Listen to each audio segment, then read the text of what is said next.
Good evening. This is a monthly television program of the Gay Liberation Network. I'm Bob Schwartz, and sitting to my left is tonight's guest, Matthew Jordan.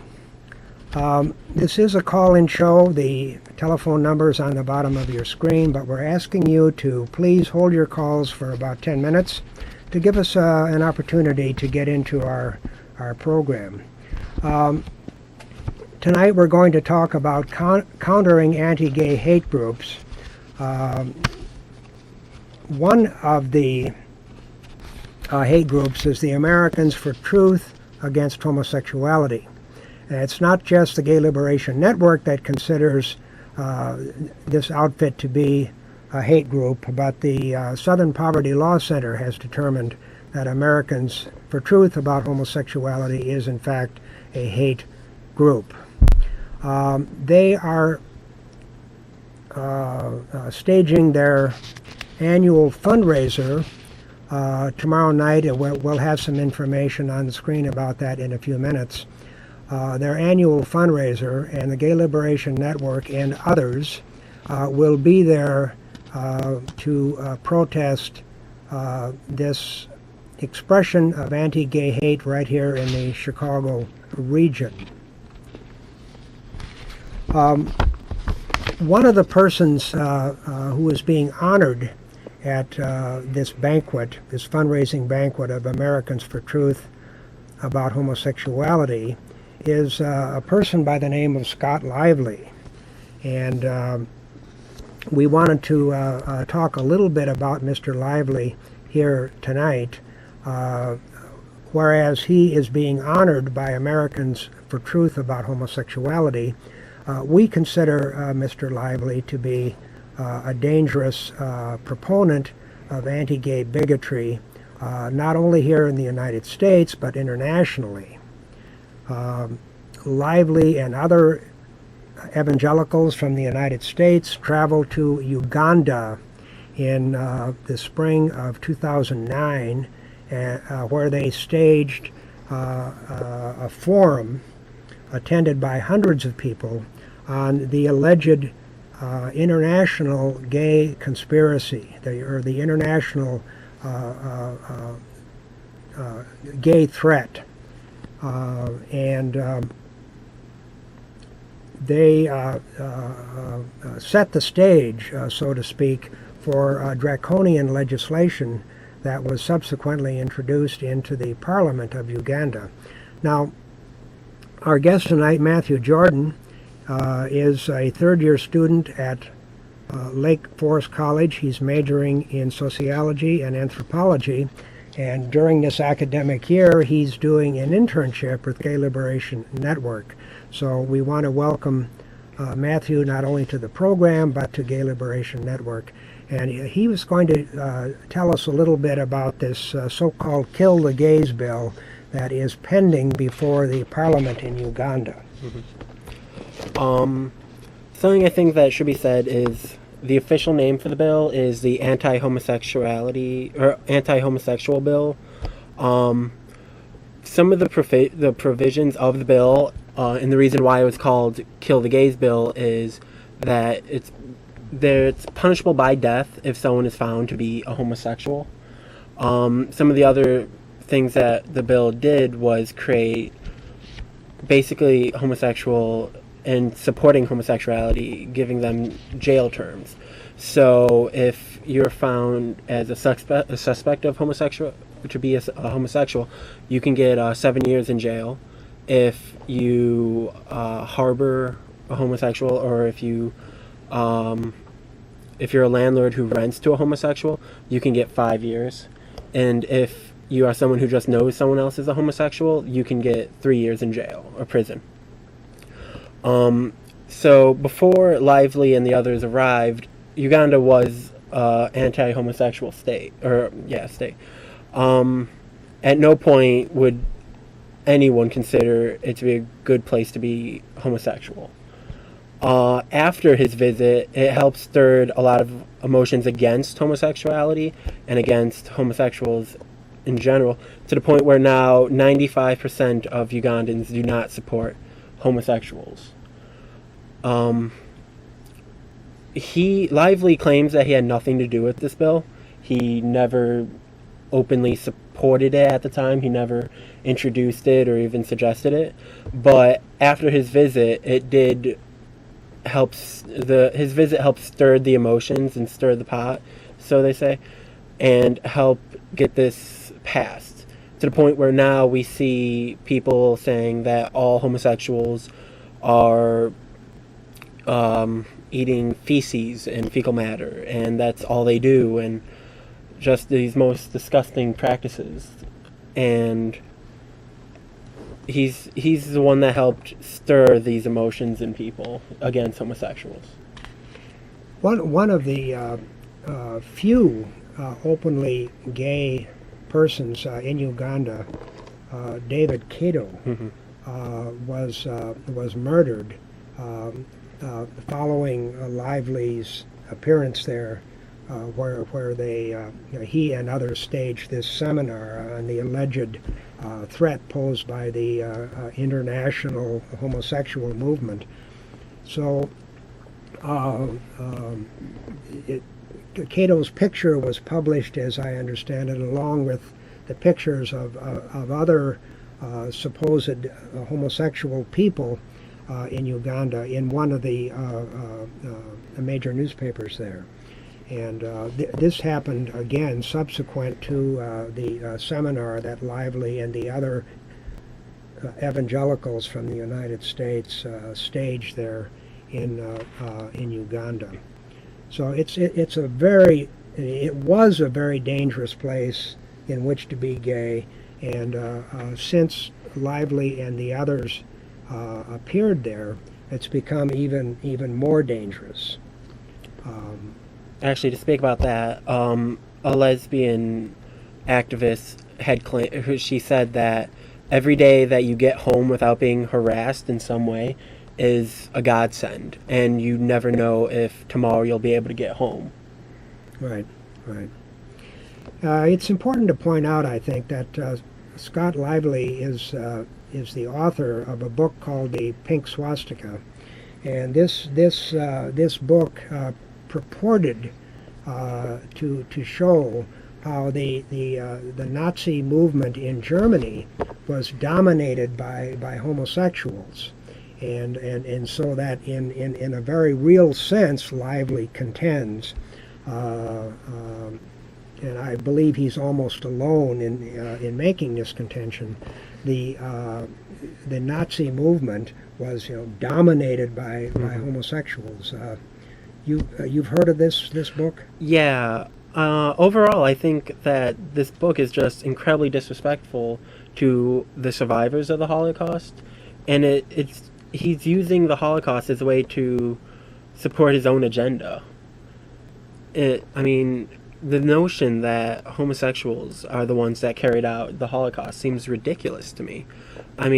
So many homosexuals were killed during the Holocaust. And I think just saying that homosexuals are behind it is just to help stir fear and hatred towards homosexuals. Yeah, as you point out, there were many gay men who died in the Nazi concentration camps, and to suggest that these victims were somehow responsible for the fascist menace in Germany is kind of turning history on its head, it seems to me. But this is the kind of thing that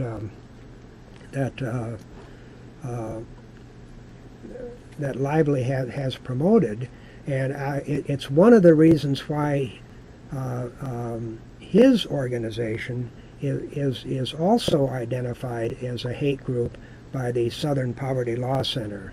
Abiding Truth Ministries is also called a hate group by the Southern Poverty Law Center, as is Peter LaBarbera's group, the Americans for Truth About Homosexuality.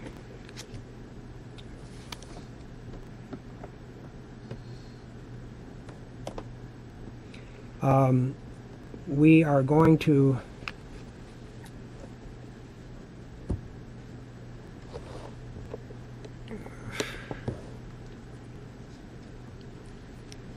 call to your attention the fact that David Rovics is appearing in a benefit concert against the G8 and NATO summits in Chicago, which are being held here this coming spring. This benefit will be at 7 p.m. Saturday, October 29th at St. Augustine College at 1345 West Argyle. Email ccawr@aol.com for tickets and information. At 7 p.m. Saturday, October 29th, David Rovics.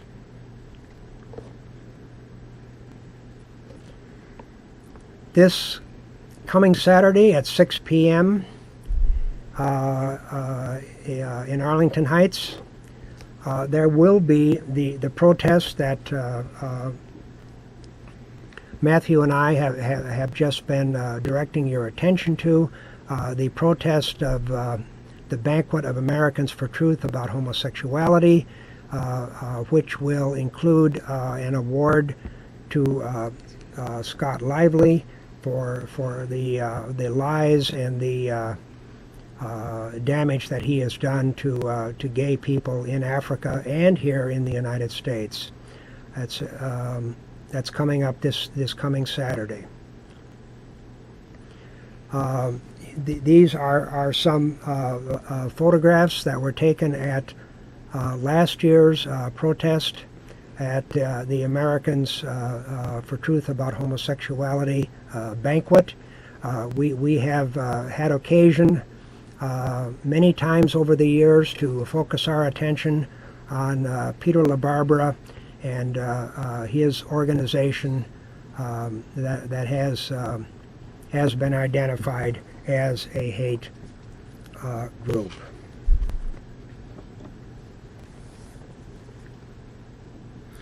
I'm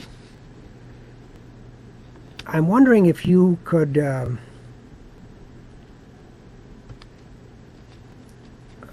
speak a little bit more about the Kill the Gays bill in Uganda. We know that Lively went there with other U.S. evangelicals in a place where homosexuality was already against the law. Mm-hmm. But they found it necessary to go over there and sort of stir the pot, if you will, and what resulted from their appearance there was this so-called Kill the Gays bill. Could you say a little bit more about that, Matthew? Well, I think one of the reasons why he had to go to Uganda is because so few people in the States are believing his message now. So many people realize that he's just spouting hate, that there is no foundation for his arguments, and that overall it's almost idiotic to think that there's this homosexual agenda and that homosexuality is a choice. instead of something that you were born with, which is something he diehard believes, is that homosexuality is a lifestyle choice and not something that you're just born like. Yeah.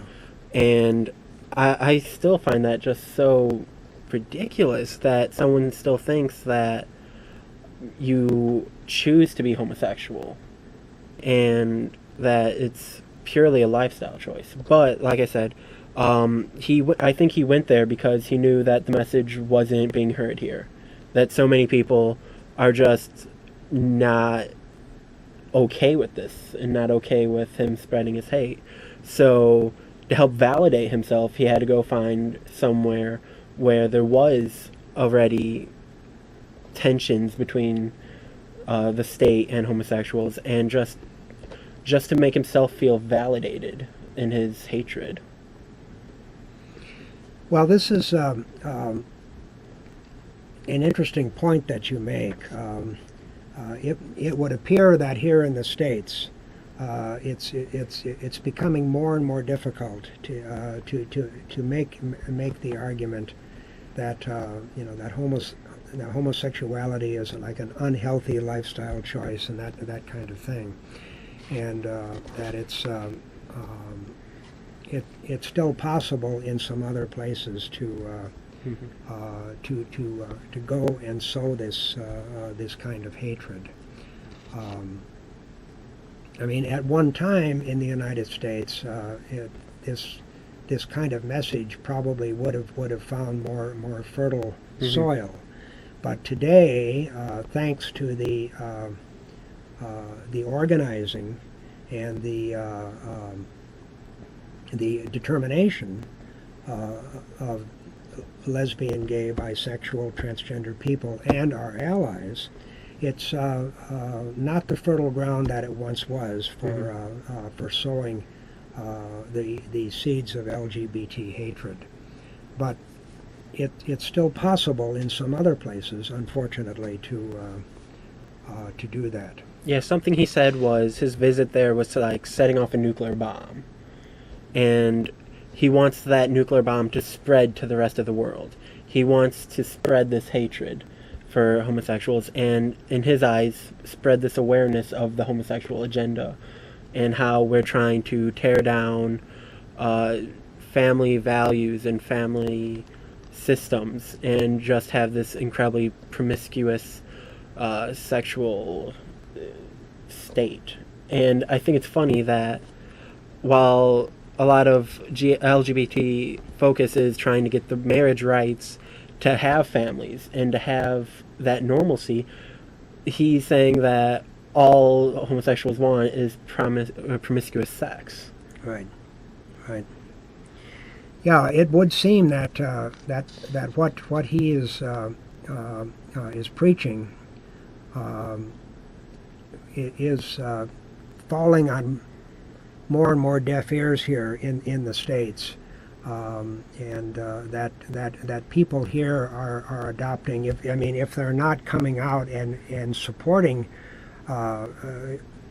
LGBT rights vigorously, at least they're saying, well, let's live and let live. And people like Peter LaBarbera of the Americans for Truth About Homosexuality and Scott Lively are not finding the fertile ground here that they once could once be found for this message of anti-gay hate.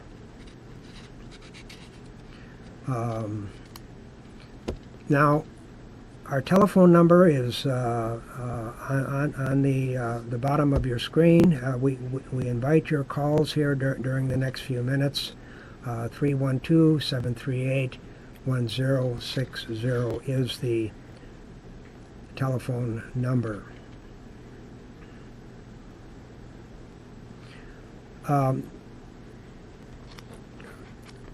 Scott Lively and his friends went to Uganda approximately 2 years ago to conduct this seminar on the alleged threat of homosexuality conducted this seminar in a place where it was already illegal to be gay, and where a lot of gay people were already sort of underground and living in fear. Why do you think he may have done this? Have you given that any thought? About why he went to Uganda? Yeah. Like I said, I think he really did. He wanted someone to listen to his message. And I think he found almost easy targets in Uganda of here are people who very Christian and believe that homosexuality is against the Bible and against God, and he really just wanted to help stir that up and make more people believe that, you know, it's not okay to be gay, it's a crime, it should be criminalized, and homosexuals should be killed. And of course he didn't say that, and I know I do realize at no point he says that homosexuals should be killed, but that is the tone of the message, that here are people who are living sinful lifestyles and should not be continuing to do so. And if they refuse, the only way to stop them is to get rid of them. And I think he was hoping that by having Uganda show this much support and eventually have some more bills created against homosexuality, other places will start to, oh, well, if Uganda has anti-homosexuality bills, then we should probably start instilling some. And I think once news got out about the anti-homosexuality bill, you know, the Kill the Gays bill, a lot of people were up in arms. I think Barack Obama said it was an odious thing, and Hillary Clinton openly opposes it. And I think since then, the lack of support for this bill has started people, or it started the Ugandan government to start to tone down. So last I heard, I think they were talking about getting rid of the death penalty part, but still have these high criminalization. So I think the more people come out against the bill, the more likely it is that it will be dropped and it will be just over. Yeah, it's noteworthy in my view that Obama would come out against the extreme measures that are being introduced in places like Uganda, but he's still reticent, to give full support to LGBT rights right here in the United States.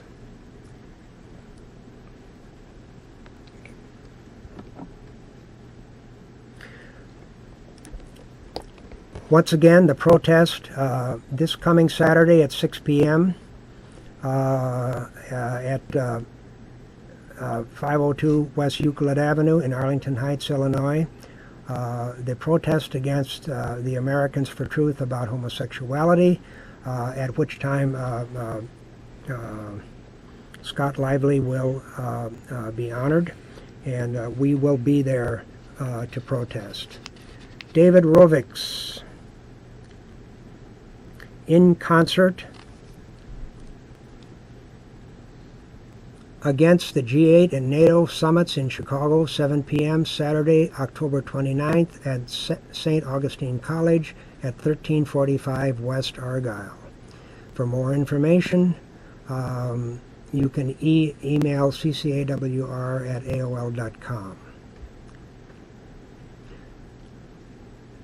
The next meeting of the Gay Liberation Network is at 7 p.m. Wednesday, November 2nd. And the next TV show, 6:30 p.m., November 11th, right here on CAN TV.